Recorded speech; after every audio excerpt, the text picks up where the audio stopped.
ಹುಟ್ಟುವ ಸೂರ್ಯ ಪ್ರತಿದಿನವೂ ಹುಟ್ಟಿ ಕತ್ತಲನ್ನು ಸರಿಸಿ ಬೆಳಕನ್ನು ನೀಡಿ ಸಂಧ್ಯಾಕಾಲದಲ್ಲಿ ಕಣ್ಮರೆಯಾಗುವಂತೆ ಅಲ್ಲ ನಿಜವಾದ ಪ್ರೀತಿ. ನಿಜವಾದ ಪ್ರೀತಿ ಎಂದರೆ ಹಗಲಲ್ಲೂ ഇരുಳಲ್ಲೂ ನೋವಲ್ಲೂ ನಲಿವಲ್ಲೂ ನಕ್ಕಾಗ ಹತ್ತಾಗ ಗೆದ್ದಾಗ ಸೋತಾಗ ಯಾರು ನಮ್ಮ ಜೊತೆ ಇರ್ತಾರೋ ಅದುವೇ ನಿಜವಾದ ಪ್ರೀತಿ. ನಾನು ಹಾಗೆ ಯೋಚನೆಯಲ್ಲಿ ತಲ್ಲೀನನಾಗಿರುವಾಗ ನನ್ನ ಗೆಳೆಯನ ಜೀವನದಲ್ಲಿ ನಡೆದ ಘಟನೆಯೊಂದು ಪಕ್ಕನೆ ನೆನಪಿಗೆ ಬಂತು. ಆತ ನೋಡಲು ತುಂಬ ಸುಂದರವಾಗಿದ್ದ, ಓದಲು ತುಂಬ ಜಾಣನಾಗಿದ್ದ. ಆಕೆ ಬರುವವರೆಗೂ ಅವನ ಮೇಲೆ ಅವನಿಗೆ ಮನೆಯವರ ಮೇಲೆ ತುಂಬಿದ ಪ್ರೀತಿಯು ಸೆಲೆ ಬಾಂಧವ್ಯದ ನೆಲೆಗಟ್ಟಿಯಾಗಿತ್ತು. ಹೇಗೋ ನನ್ನ ಜೊತೆಗೇ ಕಾಲೇಜಿಗೆ ಬರ್ತಿದ್ದ, ಯಾರೊಂದಿಗೂ ಬೇಗನೆ ಬೆರೆತುಕೊಳ್ಳುವವನಲ್ಲ. ಆದರೆ ಒಮ್ಮೆ ಯಾರನ್ನಾದರೂ ಮನಸಾರೆ ಮೆಚ್ಚಿಕೊಂಡರೆ ಅವರ ಕಷ್ಟಕ್ಕೆ ನೆರಳಾಗಿ ನೋವಿಗೂ ಔಷಧಿ ಆಗುತ್ತಿದ್ದ. ಒಂದು ದಿನ ಕಾಲೇಜು ಬಿಟ್ಟು ಹೇಗೋ ಊರಿಗೆ ರೈಲು ಏರದೇ ವಿಧಿಯಿಲ್ಲ. ಅಲ್ಲಿಂದ ನಮ್ಮ ಊರಿಗೆ ಹೊರಡುವ 3-4 ಎಕ್ಸ್ಪ್ರೆಸ್ ರೈಲುಗಳಿದ್ದರೂ ಅದಕ್ಕೆ ಹೋಗುವ ಮನಸ್ಸಿಲ್ಲ.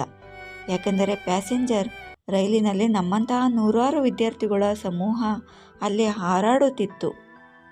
ಹೀಗಿರುವಾಗ ನನ್ನ ಗೆಳೆಯನಿಗೆ ಒಬ್ಬಳ ಪರಿಚಯವಾಯಿತು. ಅದು ಅವನ ಜೀವನದ ತಿರುವಿಗೆ ಕಾರಣವಾಯಿತು.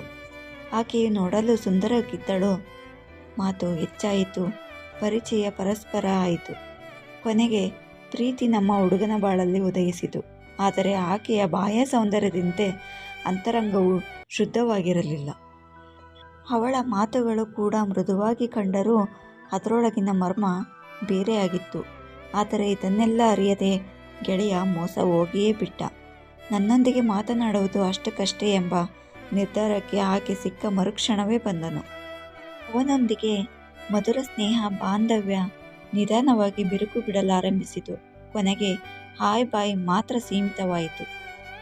ಗೆಳೆಯ ತನ್ನ ಓದುವ ಸಮಯವನ್ನು ಕೂಡ ಅವಳೊಂದಿಗೆ ವ್ಯಯ ಮಾಡಿದ.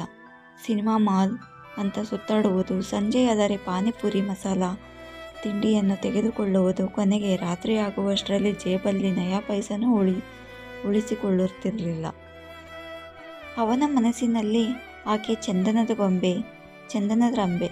ಆದರೆ ಆಕೆಯ ಮನಸ್ಸಿನಲ್ಲಿ ಈತ ಕೇವಲ ಟೈಮ್ ಪಾಸ್ಗಾಗಿ ಸಿಕ್ಕ ಜೋಕರ್, ಆಳು ಕೊಂಬೆ ಎಂದು ಅವನಿಗೆ ತಿಳಿಯದೇ ಹೋಯಿತು. ಈ ವಿಚಾರವನ್ನು ಅವನಲ್ಲಿ ಹೇಳುವ ಪ್ರಯತ್ನ ಮಾಡಿದರೂ ಅದು ನೀರಲ್ಲಿ ಹೋಮ ಮಾಡಿದ ಹಾಗೆ ಎಲ್ಲವೂ ವ್ಯರ್ಥವಾಗಿ ಬಿಡುತ್ತಿತ್ತು. ಒಂದು ದಿನ ಆತ ಬಿಗಿಯಾಗಿ ನನ್ನ ಅಪ್ಪಿಕೊಂಡು ಅವನಲ್ಲಿ ತುಂಬಿದ ನೋವನ್ನು ಸರಸರನೆ ಹೇಳಿದ. ಆಕೆಯ ಮೋಸದ ಪಗಡೆಯಾಟದ ಅಸಲಿಕತೆಯ ಹೇಳಿ ಬಿಕ್ಕಿ ಬಿಕ್ಕಿ ಅತ್ತ. ಆ ಕ್ಷಣ ನಾನು ಹೇಳಿದ್ದು ಇಷ್ಟೇ, ನೋಡು ಗೆಳೆಯ, ನಿನ್ನನ್ನು ಜೀವಕ್ಕಿಂತ ಹೆಚ್ಚು ಪ್ರೀತಿಸೋ ಮನೆಯವರ ಮುಂದೆ ನಿನ್ನೆ ಮೊನ್ನೆ ಬಂದು ಪ್ರೀತಿ ಕಳಂಕ ತರುವ ಆಕೆಯ ಹಿಂದೆ ಹೋಗಿ ತುಂಬಾ ದೊಡ್ಡ ತಪ್ಪು ಮಾಡಿದೆ. ಅವಳ ಮೇಲಿನ ಒಲವು ನಿನ್ನನ್ನು ಹಾಗೆ ಮಾಡಿಸಿದೆ. ಮೋಸದ ರಂಗಿನಾಟದಲ್ಲಿ ಪಾತ್ರಧಾರಿ ನೀನಾದೆ, ಸೂತ್ರಧಾರಿ ಅವಳದಳು. ಕೊನೆಗೆ ನಿನಗೆ ಸಿಕ್ಕಿದ್ದೇನು?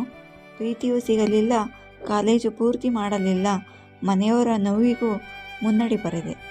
ಮೋಸ ಮಾಡಿ ಹೋದವಳ ಚಿಂತೆ ಬಿಟ್ಟು ಬಿಡು. ಮುಂದಿನ ಜೀವನದ ದಾರಿಯನ್ನು ನೀನು ಸರಿಪಡಿಸು. ಹಣ ನೋಡಿ ಹುಟ್ಟೋ ಪ್ರೀತಿ ನೀರಿನ ಮೇಲೆ ಗುಳ್ಳೆ ಥರ. ಅವನ ಹಣ ಕರಗಿದ ಮೇಲೆ ರೈಲುಗಾಡಿಗೆ ಹಸಿರು ಸಿಗ್ನಲ್ ಕಂಡ ಮರುಕ್ಷಣವೇ ಆ ಜಾಗ ಬಿಟ್ಟು ಹೊರಡುವಂತೆ ನಮ್ಮ ಜೀವನದಿಂದ ಕೂಡ ಹಾಗೆ ಸೀದಾ ಹೋಗಿಬಿಡ್ತಾರೆ. ಗೆಳೆಯರೇ, ಪ್ರೀತಿ ಸುಳ್ಳೆಂದು ನಾನೆಂದೂ ಹೇಳಲಾರೆ. ಆದರೆ ಸುಳ್ಳು ಪ್ರೀತಿ ಇರುವುದಂತೂ ಖಂಡಿತ. ಪ್ರೀತಿಸುವ ಮುನ್ನ ಒಂದೆರಡು ಬಾರಿ ಯೋಚಿಸಿ. ಟೈಮ್ ಪಾಸ್ಗಾಗಿ ಮತ್ತೊಬ್ಬ ಯುವಕ ಅಥವಾ ಯುವತಿ ಟೈಮ್ ವೇಸ್ಟ್ ಮಾಡಬೇಡಿ. ಅವರ ಜೀವನದಲ್ಲಿ ಆಟ ಆಡಬೇಡಿ. ಪ್ರೀತಿ ಎಂಬುದು ಆಟಿಕೆಯ ವಸ್ತುವಲ್ಲ, ಅದು ವಜ್ರದಂತೆ ಕಠಿಣ, ನೀರಿನಂತೆ ಅಮೂಲ್ಯ. ಧನ್ಯವಾದಗಳು.